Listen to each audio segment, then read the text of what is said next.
1 अगस्त को दिल्ली कैंट के नांगलपुरा जो एरिया है वहाँ के शमशान घाट में वाल्मीकि समाज की एक 9 साल की बच्ची वहाँ के वाटर कूलर से ठंडा पानी लेने के लिए गई। वहाँ के पुजारी जो इनके साथी 3 साथी और थे, उन्होंने सबसे पहले तो बच्ची के साथ बलात्कार किया गया, फिर बच्ची को जान से मारा गया, गैंग रेप हुआ उस बच्ची के साथ। और जब वो बच्ची मर गई तो वहाँ का पुजारी उस बेटी को माँ को बुला कर लेके आता है और माँ को कहता है कि आपकी बच्ची को करंट लगा है इसलिए वो मर गई।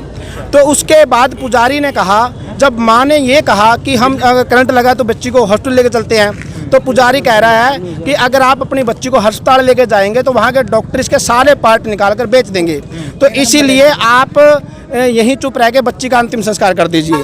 केवल माँ के साथ बुलाकर माँ की मर्जी के बगैर जबरन कुछ पैसे देने की बात भी उन्होंने की, कुछ हम पैसे आपको देंगे, जबरन बेटी का संस्कार किया गया। और बेटी का संस्कार जब किया उसको उल्टा लिटाया गया चिता पे, ताकि जल्दी से जल्दी उसके जो एविडेंस हैं वो ख़त्म किए जाएं। जबकि भारतीय संस्कृति के अनुसार चिता में जब बॉडी रखी जाती है तो उसका ऊपर की तरफ मुंह होता है। तो यहाँ के सारा का सारा जो एविडेंस थे, बलात्कार जब किया बेटी के साथ, वो जल्द से जल्द ख़त्म करने के चक्कर में उन्होंने ये किया। उसके बाद जब माँ ने अपने परिवार से बात की और पुलिस तक जब तक ये बात पहुँचती है तब तक बेटी का शरीर जल चुका था, आधा जल चुका था। और जब पुलिस वहाँ आती है, पुलिस पीड़ित परिवार को टॉर्चर करती है, पीड़ित परिवार को ही टॉर्चर करती है और दोषियों को बचाने के पक्ष में लग जाती है। जब वहाँ की बस्ती के लोगों ने, दलित समाज के लोगों ने वहाँ अंदर घुसकर बेटी की चिता से लाश को निकाला ना, तो बच्ची के पाँव बचे हैं, कुछ कमर का हिस्सा है, कुछ अवशेष बचे हैं जो फोरेंसिक लैब में उसका टेस्ट होने के लिए भेज दिए गए हैं। परंतु हमें पुलिस की कार्रवाई से बिल्कुल संतुष्ट नहीं है। संविधान को मानने वाले हैं और संविधान के दायरे में रहकर आज डीसी साहब को ज्ञापन दिया प्रधानमंत्री के नाम, क्योंकि प्रधानमंत्री का एक नारा है बेटी बचाओ और बेटी पढ़ाओ।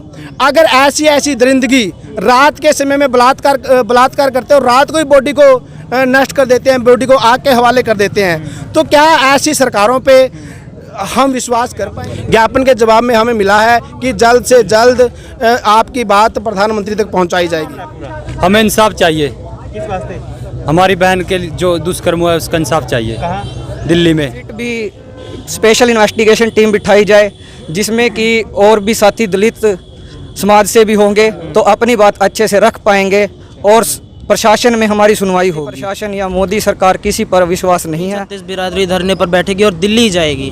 कैंट एरिया जो दिल्ली का नांगल है, जब दिल्ली की देश की राजधानी जो कैंट एरिया में हमारी बच्ची, हमारी माँ, हमारी बेटी महफूज नहीं है, तो हम बाकी जो मुल्क का एरिया वहाँ हमें कहाँ से महफूज करेंगे? पोक्सो एक्ट लग चुका है, 376D, 302, 307, जितने भी ऑफिसर थे उनको सस्पेंड नहीं, टर्मिनेट किया जाए। सस्पेंड से उनका कुछ समझ में आएगा नहीं। जब तक सस्पेंड नहीं होंगे, टर्मिनेट नहीं होंगे, तब तक हम विरोध चालू रखेंगे। उसके साथ गैंग रेप, अभद्रा, मैं तो ये बोलूँगा कि हाथरस का दूसरा पार्ट है कि सीबीआई जांच या रिटायर्ड जज से जांच होनी चाहिए। क्या दिल्ली सरकार सो गई है?